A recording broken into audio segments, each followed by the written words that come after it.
Hello everyone, कैसे हैं आप सब। उम्मीद करते हैं कि आप सभी अच्छे होंगे। आप सभी का स्वागत है आज की क्लास में। उम्मीद करते हैं पिछला क्लास आपको पसंद आया होगा, जो एमसीक्यूज की प्रैक्टिस हमने धार्मिक सुधार आंदोलन जिसके तहत किसान आंदोलन से संबंधित कुछ प्रैक्टिस की थी। तो आज की क्लास में हम सीखेंगे कि ब्रिटिश काल में किस प्रकार के भू राजस्व व्यवस्था थी और किस प्रकार के लगान किनसे वसूला जाता था। तो चलिए करते हैं क्लास की शुरुआत। उम्मीद करते हैं आपको ये क्लास ज़रूर पसंद आएगा। अगर आपको ये क्लास पसंद आएगा तो आप अपने फ्रेंड्स फैमिली के साथ ज़रूर शेयर करें। तो चलिए बढ़ते हैं क्लास की तरफ। भू राजस्व व्यवस्था क्या है? भू राजस्व व्यवस्था और किन्होंने इसे प्रारंभ किया और यह कब शुरू हुआ, ये जानने का प्रयास करते हैं।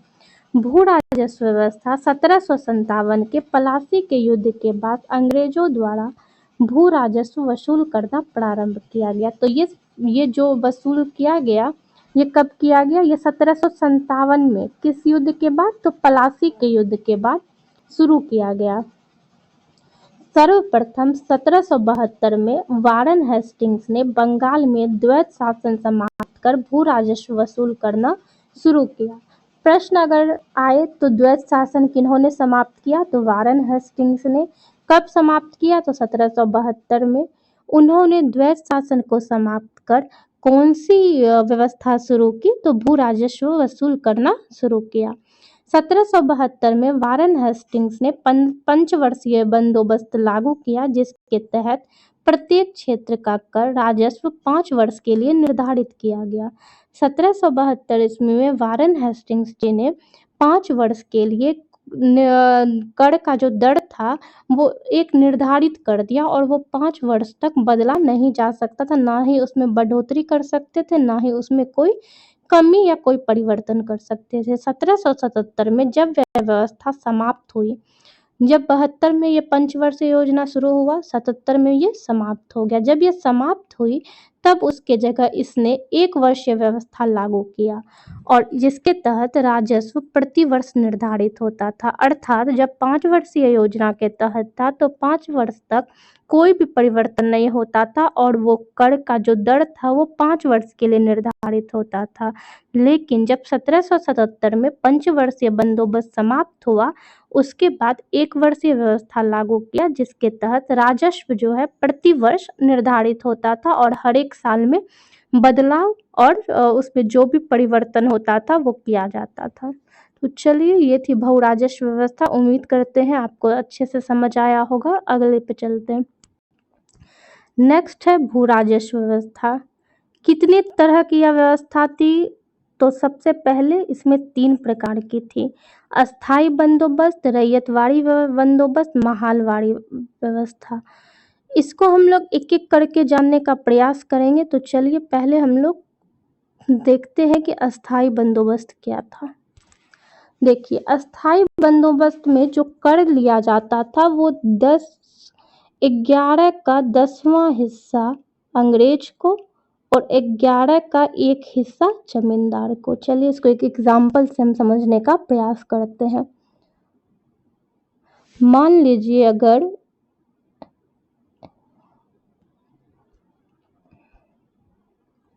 मान लीजिए अगर 11, 1, 2, 3, 4, 5, 6, 7, 8, 9, 10, 11, अगर ये 11 बोरा अनाज है तो इसमें से 1, 2, 3, 4, 5, 6, 7, 8, 9, 10, ये 10 बोरे जो है अंग्रेज को जाते थे और ये 1 बोरा जो है वो जमींदार को मिलता था। यह व्यवस्था किसमें थी?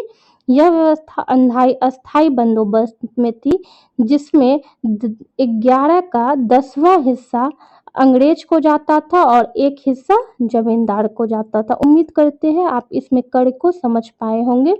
रैयतवाड़ी बंदोबस्त में कर की दर 33 से 50% तक।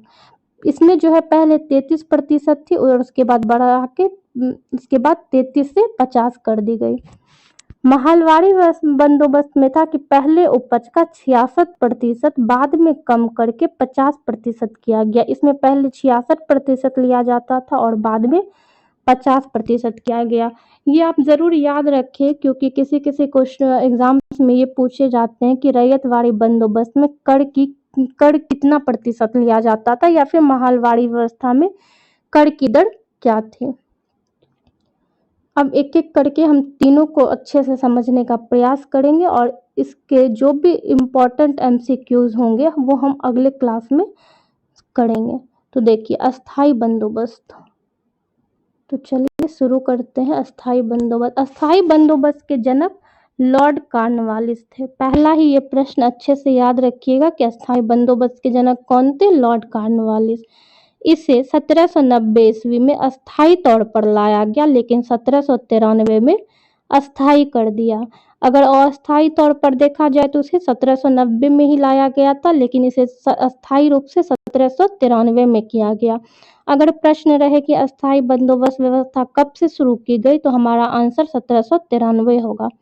इसी को जमींदारी व्यवस्था या इस्तमरारी व्यवस्था भी कहते थे। आप ये ज़रूर याद रखिए क्योंकि क्वेश्चन में कभी-कभी जमींदारी व्यवस्था करके भी आ जाता है, कभी-कभी इस्तमरारी व्यवस्था भी करना है। आप लोगों को कन्फ्यूज़न बिल्कुल नहीं रखना है क्योंकि जमींदारी और इस्तमरारी जो भी व्यवस्था है इसे अस्थायी बंदोबस्त व्यवस्था को ही हम कहते हैं। सरकार को दिए जाने वाले लगान की राशि निश्चित कर दिया गया जिसे अब बढ़ाया नहीं जा सकता था। अस्थायी बंदोबस्त में क्या किया गया, जो सरकार को लगान दिया जाता था उसको एक तरह से निश्चित कर दिया गया जिसको जो है अब बढ़ा नहीं सकते थे।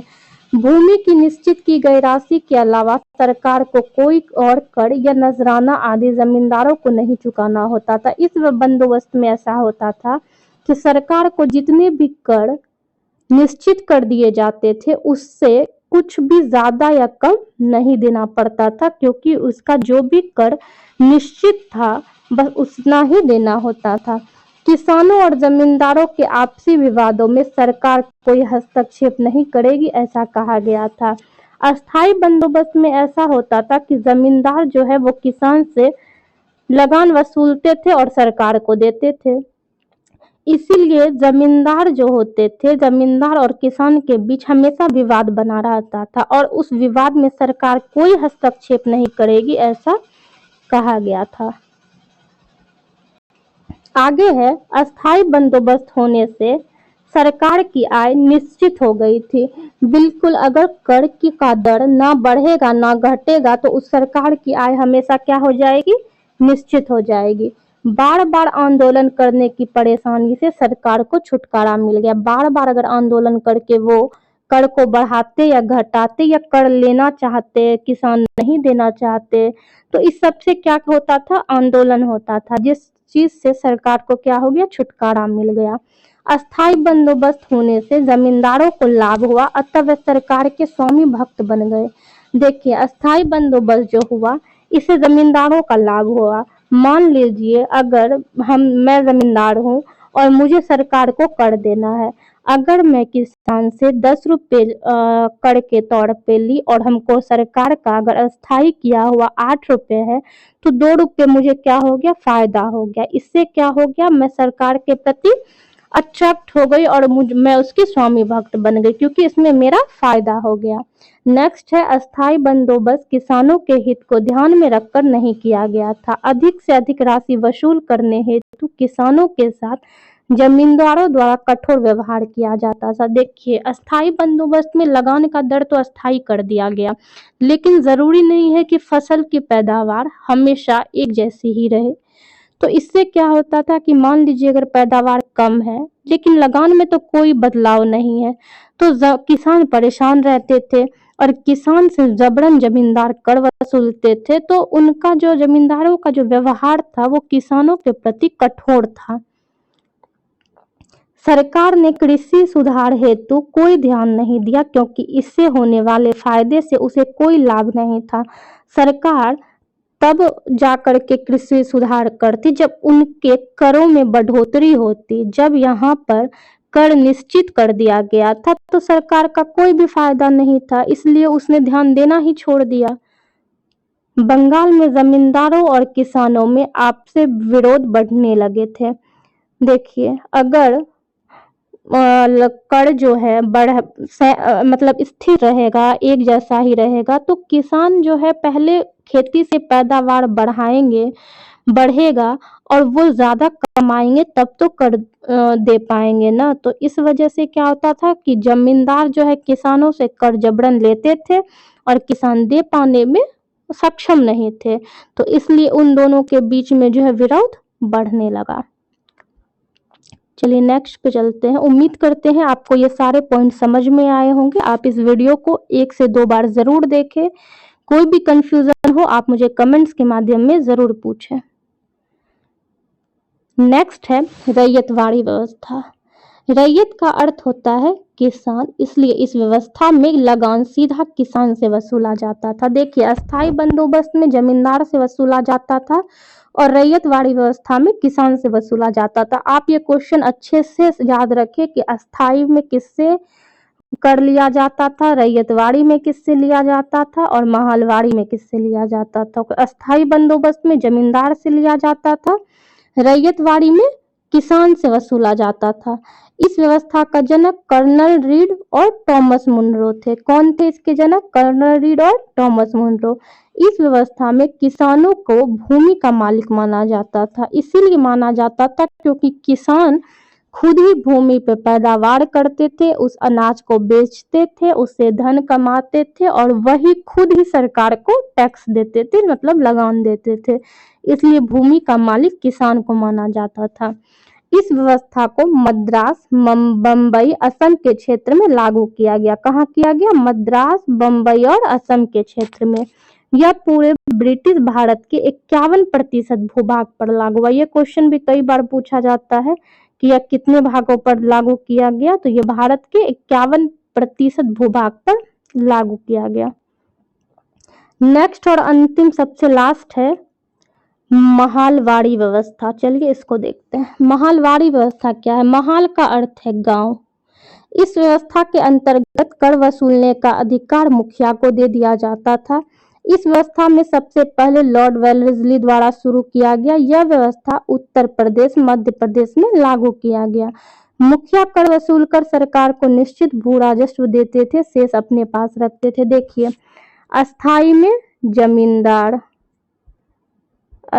देते थे और उसके बाद नेक्स्ट था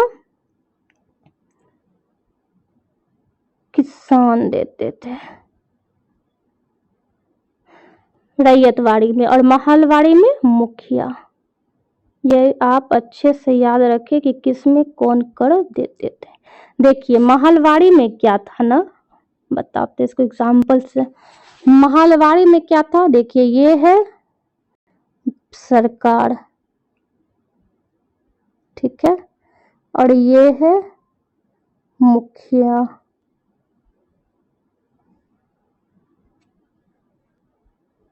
और ये है गांव।